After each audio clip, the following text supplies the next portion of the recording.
You already know this pain. Not a stubbed toe, not a headache. The other one, the one that arrives on a Tuesday, sits behind one specific tooth, and turns your entire skull into a bell that somebody keeps ringing. You know it because everybody knows it.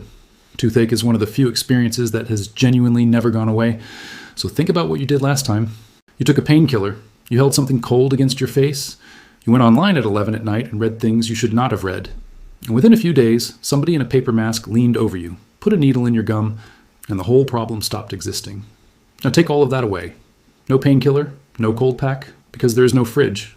Nobody to call, no needle, no anesthetic of any kind, and no expectation that this is going to stop. That is where every single one of your ancestors lived. And they lived there for a very long time. Here's the thing everyone assumes about ancient teeth, and it is half right in the most annoying possible way. The assumption goes that they had no sugar, so they had perfect teeth. Ancient people, gleaming smiles, chewing on a root somewhere, no dentist required. And for a while that was broadly true. Hunter-gatherer teeth get worn down brutally as grit in the food sands them flat, but they are relatively free of holes. Then we invented farming, and it went catastrophically wrong. Because a cavity is not caused by sugar exactly. It is caused by bacteria in your mouth eating fermentable carbohydrate and excreting acid onto your enamel. And when you domesticate grain, you hand those bacteria the largest and most reliable food supply they have ever had, 3 times a day, permanently: bread. It was bread. We did not get cavities because we discovered dessert. We got cavities because we discovered agriculture, and then we ground it into flour and made it soft and sticky and stuck it to our own teeth. Every civilization we are proud of is sitting on top of a dental catastrophe. So what did you actually do about it? The honest answer for most of human history is that you waited and you hoped it was the kind that goes away. Sometimes it is. A tooth can hurt for a week and settle. You get away with it. And sometimes the nerve inside the tooth dies, which people misread as good news because the pain stops. It is not good news. It means the infection now has somewhere quiet to grow. That is when a toothache stops being a toothache and becomes an abscess. And an abscess is a pocket of pressure that has to go somewhere. Usually it drains into your mouth, which is disgusting and fine. Occasionally it drains into the floor of your mouth and swells your tongue until you cannot breathe. Very occasionally it goes the other way, upwards into the veins behind your eye, and from there it is a short trip to the brain. People died of teeth routinely, well into the modern era, in cities with hospitals in them, so no, they did not just wait. They tried, and we can prove it, and the proof is much older and much stranger than anyone expected. Northern Italy, a rock shelter called Riparo, Fredian. Somewhere around 13,000 years ago, a person has a bad tooth. 2 of the front ones, in fact, both with holes in them. And when you look at those holes under a microscope, the inside is scratched, not worn, not decayed in a pattern that decay makes. Scratched in lines, going in a direction that decay does not go, by something small and hard held in somebody's hand. Somebody scraped it out. 13,000 years ago, before farming, before pottery, before anything you would call a village, one human being got another human being to go into a hole in their tooth with a stone tool and dig the rot out. And then it gets better in the sense that it gets much worse. They packed the cavity afterwards with bitumen, tar, natural asphalt mixed with plant fibers and hair.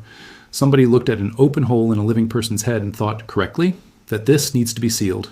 Now come forward a few thousand years to Mehrgarh, in what is now Pakistan, somewhere between 7,000 and 9,000 years ago.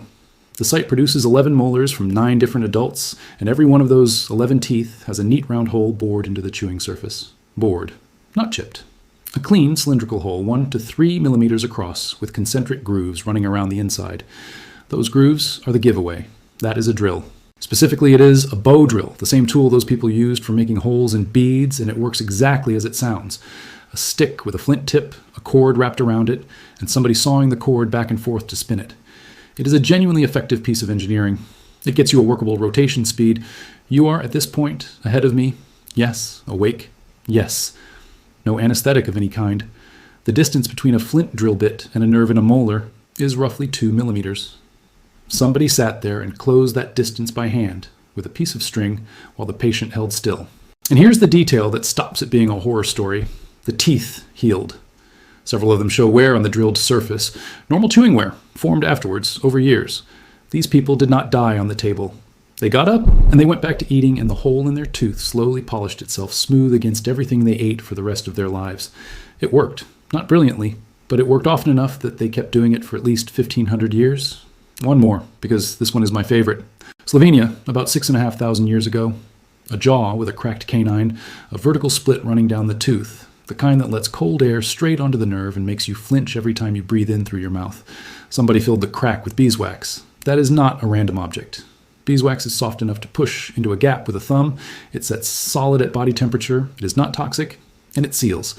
If you handed a modern dentist a Neolithic toolkit and asked them to improvise, there's a reasonable chance they would reach for the same thing. Now, you have been waiting for me to answer the obvious question, and here it is. What did they take for the pain?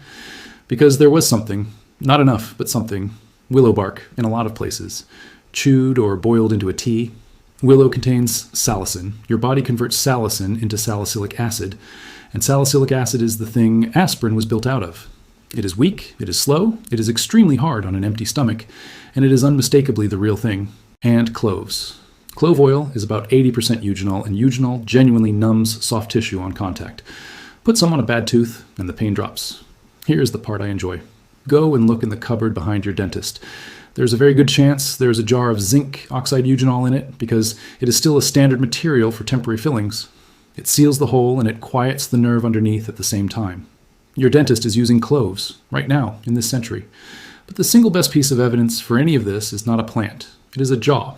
El Sidrón in northern Spain. A Neanderthal about 50,000 years ago with a dental abscess visible in the bone, so we know specifically that this individual's face hurt. Researchers sequenced the DNA trapped in the hardened plaque on his teeth. Locked in there, they found poplar, which contains salicylic acid, the aspirin compound again, and alongside it, traces of a penicillium mold. Now be careful here, because this is where people run ahead of the evidence. Nobody has demonstrated that he understood any of it, and mold in a mouth can arrive by accident. The researchers themselves put it as a possibility, not a finding.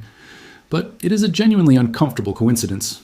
A man with an infected jaw, and in his teeth, natural aspirin, and the fungus we got penicillin from, 50,000 years before either of those had a name, which brings me to the part that is actually remarkable, and it is not the drilling. It is that somebody let them. Think about what is required. You have to be in enough pain to agree to this. You have to believe the person coming toward your face with a spinning flint knows what they are doing. And they have to have done it before on somebody else, and that person has to have survived, and you have to have heard about it. That is not one clever individual. That is a body of knowledge held by somebody with a reputation, passed on to somebody else in a society with no writing. There was a person in your ancestors' community whose job included this. Everyone knew who they were. When your tooth went, somebody said a name. And we were fiddling with our teeth long before any of that. Neanderthal jaws carried grooves worn into the sides of molars, exactly where a small pointed object has been repeatedly worked into the gap, along with scratches and chips that look a lot like somebody prodding at a sore spot. Which is to say, 130,000 years ago, somebody had something stuck in their teeth and it was bothering them and they kept poking at it. You have done that this week. So let us go back to your Tuesday. You had the pain, you took the tablet, you made an appointment, and you were mildly annoyed about the time it was at. You sat in a chair that reclines, in a room designed to be reassuring and failing slightly, and somebody numbed 1/4 of your face so completely that you bit your own lip afterwards and did not notice. You want to know what changed between them and you? Not the tooth. Your teeth are the same equipment, sitting in the same jaw, rotting the same way for the same reason. Not the technique either, honestly.